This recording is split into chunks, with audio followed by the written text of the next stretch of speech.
Well, since I made that last vid, said I was going to talk about religion and stuff, I've been doing a lot of thinking since. And I was reading an article about how science and religion has got this big argument. They can't seem to get along together, don't agree with each other. Well, I got news for some of them religious people. I got news for some of them science people. Now, if God created this earth and all this stuff, he knows a lot about science. In fact, is one of the things about God is he's omniscient, they call it. He knows everything. Okay, now, there's them people that talk about he created the earth in 6 days, and on the seventh he rested. Well, that makes a good story, and that makes a good a teaching implement for giving people a work week. Here, you work 6 days in a week, and then on the seventh you rest and you pray to God and thank Him for all the good stuff. Okay? But now, if you look at the earth and the way it is, I've always marveled that they have to drill down a mile or two to get to some of that oil that's down there. Now, if that oil is a fossil fuel and it comes from the carbon that was in the plants and stuff, how did it get to be a mile and a half down in the earth? Well, this old earth must have got kneaded and moved around like it was a loaf of bread being made or something at one time or another. Now think about that. All them mountains out there. You get in the United States and you go up and you look at the Wasatch Fault up through Utah and stuff. All them rocks standing at a 45-degree angle or somewhere thereabouts. That's a lot of upheaval from all those different parts of the earth rubbing against each other and shoving. Now, them people in that science, they all claim there's a good portion of them.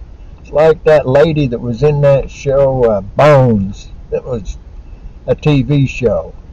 She was total atheist. She didn't believe in none of that. There was no God. There was nothing else. Everything was just fact. Well, that's true. It is a fact. But you look at how the earth was made, and then them scientists, them anthropologists, and them geologists, and all of them good fellers, they talk about the different ages of the rock, the different ages when they dig up certain kinds of animals or plant life or whatever. Okay, so the earth's millions of years old. No argument for me about that. But there's a lot of things went on in the meantime. I don't know. I think that God had it for some, it might have been some kind of schooling place or something. He might have been teaching us all when we was in that pre-existence area. He might have been teaching all of us some good stuff that we just forgot when we was born. So it took eons, that's 6, 7 days. He lives in eternity.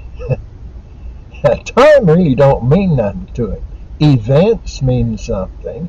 What it takes, it's like putting on a pot of water on a stove. It's an event. You put it on, you turn the heat on, and then the water sits there and warms up, and finally it boils. Well, that was an event. It might take someplace up on the mountain. It might only take 4 minutes to start boiling, and the temperature might only be 180 degrees.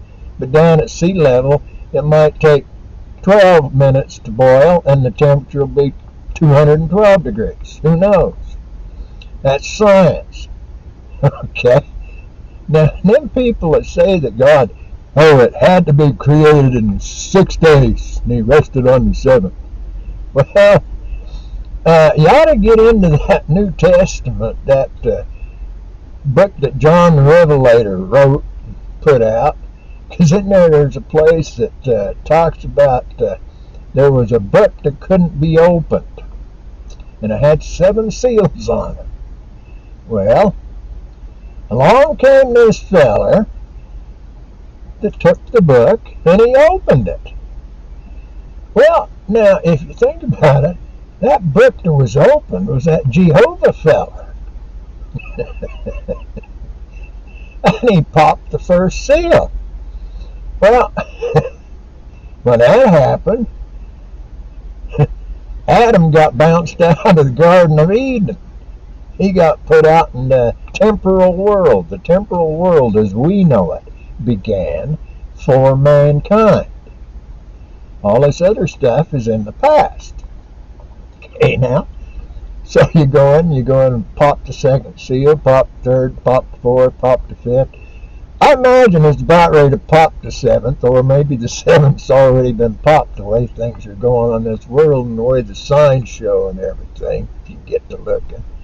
And so the temporal world is supposed to have about 7 days, 7,000 years, they say.